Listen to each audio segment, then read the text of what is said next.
So, a lexicon is a subset of the vocabulary. Language as a written form of communication among the population is a fairly new invention. All right, even within the 1900s, right? There were still places where where people they don't know how to read a written language, right? They don't know. They can speak and otherwise communicate fine that way, but they can't read, right? And it was fairly common, at the turn of the century, that people just didn't, education was not at the point where the masses were reading and writing, right? Even at the before the 1940s, even, I think, in a lot of places, rural Appalachia, all over the place, where they had to, if it's rural Americana, the kids went to work to help support the family, or on a farm, right? If you're a part of a farming community, you're not going to school. Everything you need to learn is on the farm. That's how it is in a lot of, communities. Was anyway.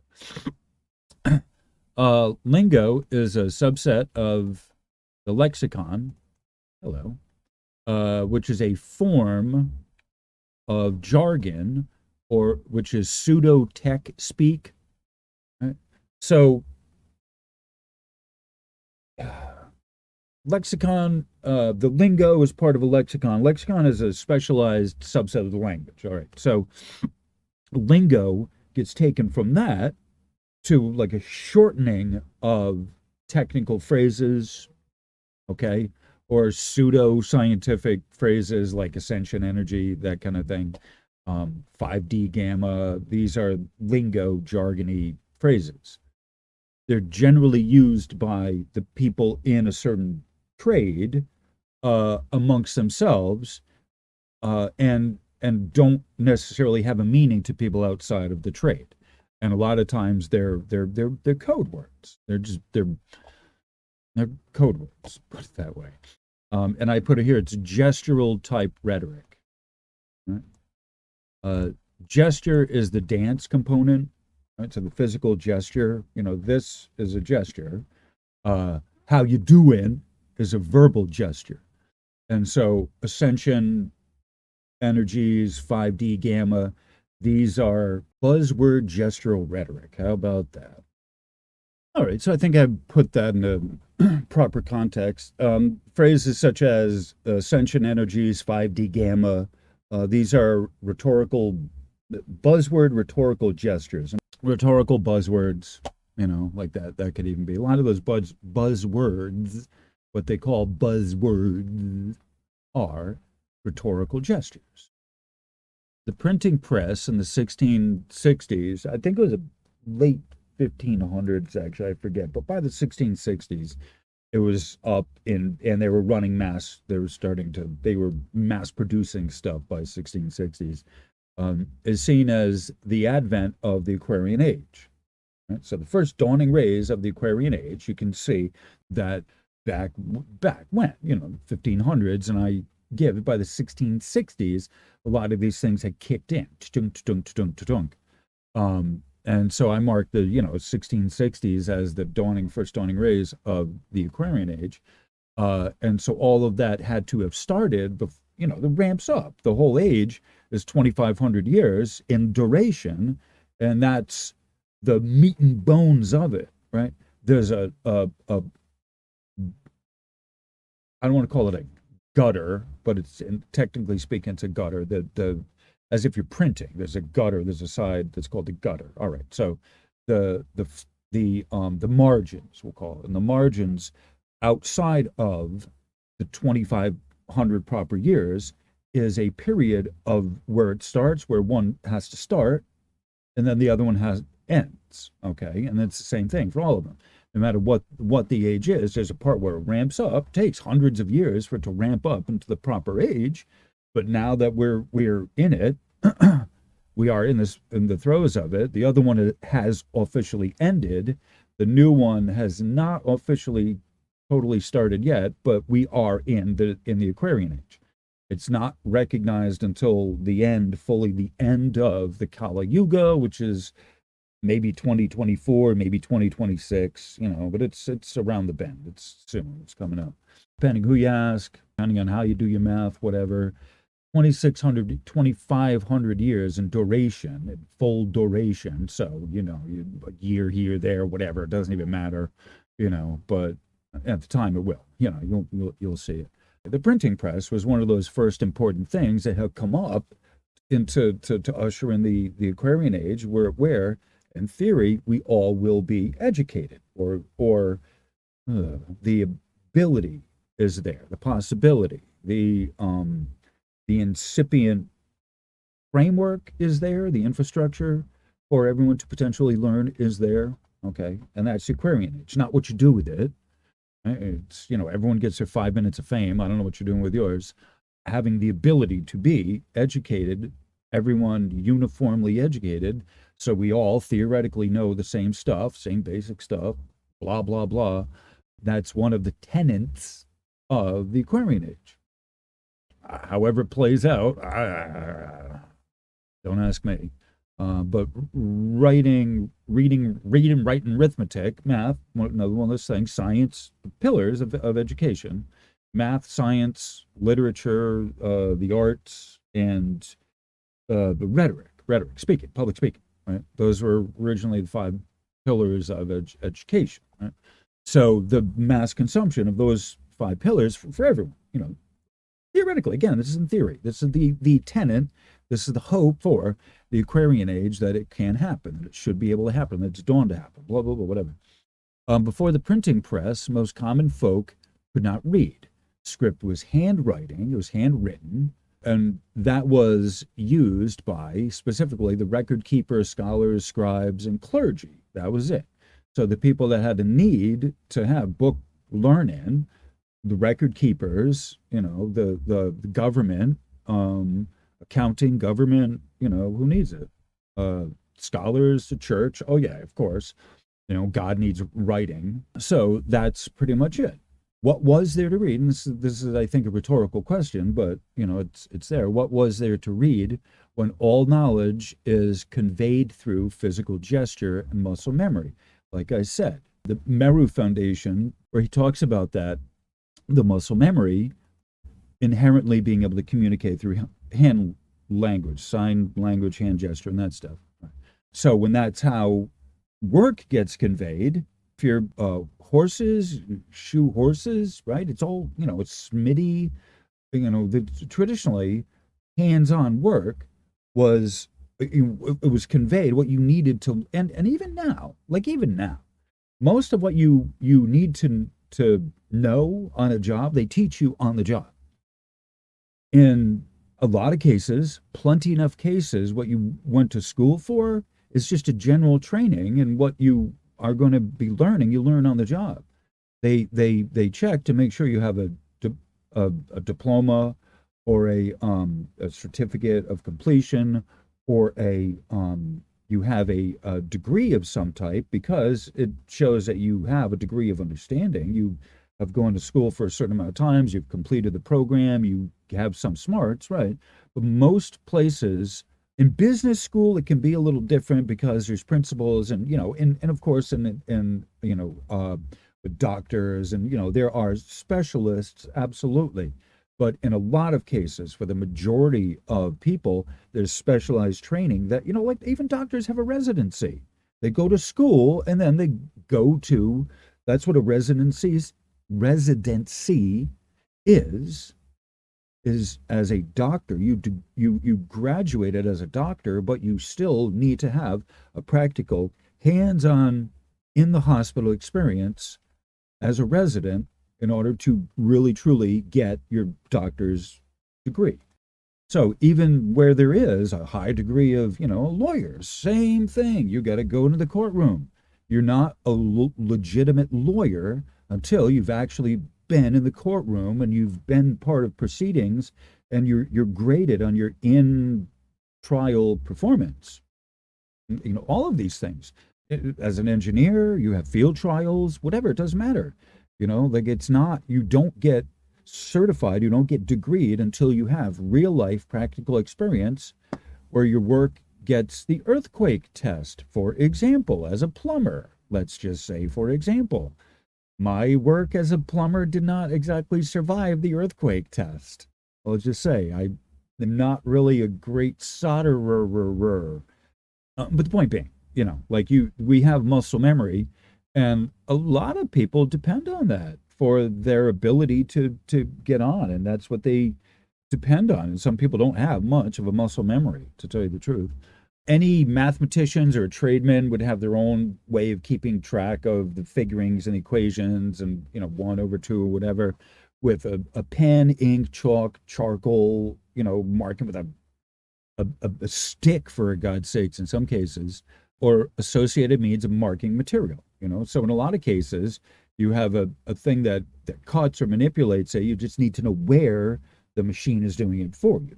Devoid hand-worked script, the ability for the hands to dance, as well as the dearth of the coxswain to cant a cadence, which is a dirge, a shanty, a chorus, or other working chants, the creative, intuitive side goes dormant. We lose ability to collectively communicate as a tribe. Okay, so the coxswain is a cantor is a person that calls a cant. There's a chant, there's a cant, there is a horses have a canter, there is a certain pace that is a cant. This is not the abbreviation of cannot. Cantor is a person that calls out the rhythm, the cadence, right?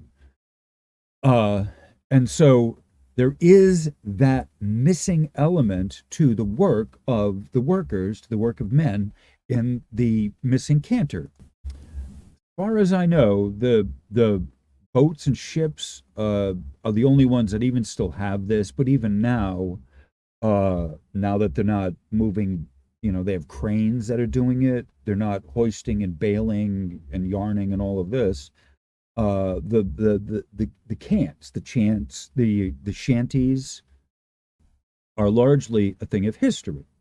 The Navy, today's Navy doesn't, they have a cadence call. All right, so I can't speak for the military and what they do, and I think they still have the cadence call and all that. All right, so in the military, I'm pretty sure they still have that in basic training. I'm not sure where the service it is. I'm from Connecticut, right? Service-based economy, right? Groton. I've talked to enough sailors. I have friends who are sailors, and so I know a little bit about it, and I do research on this stuff.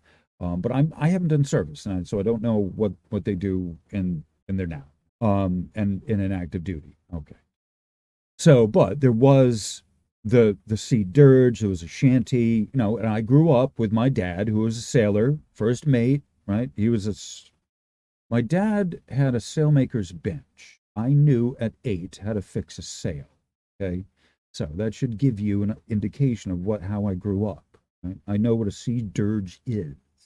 Right, my dad had many that he would recite to us. But one of those, it's like a call and return. So one of those, I think it's a dirge. One of those dirges is, what do you do with a drunken sailor? What do you do with a drunken sailor? What do you do with a drunken sailor?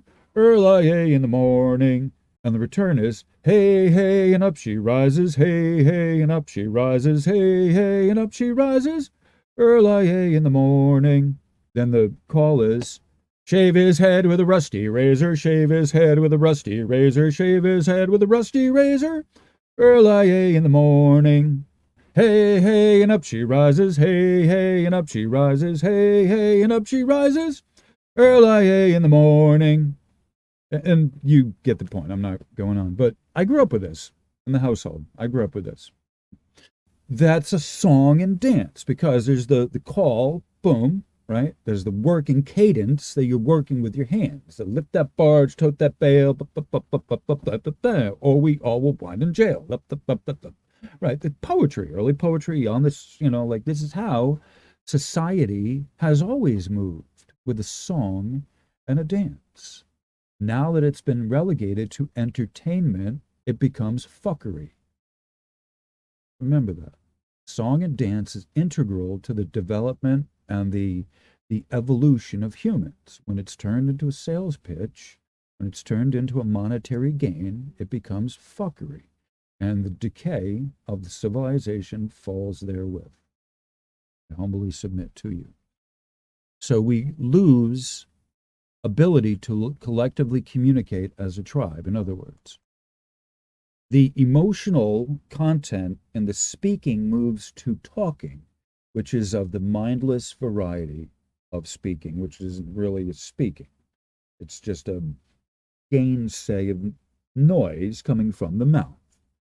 Talking tends to be repetition. Talking is a repetition or a regurgitation of facts memorized, or just this extemporaneous flow of words coming from the mouth, often for the sake of the stability of the talker. It's just they're stabilizing. They're using words as ballast. However, talking don't get the job done, but a shanty is what we sing while we work to explain the job and why it's important.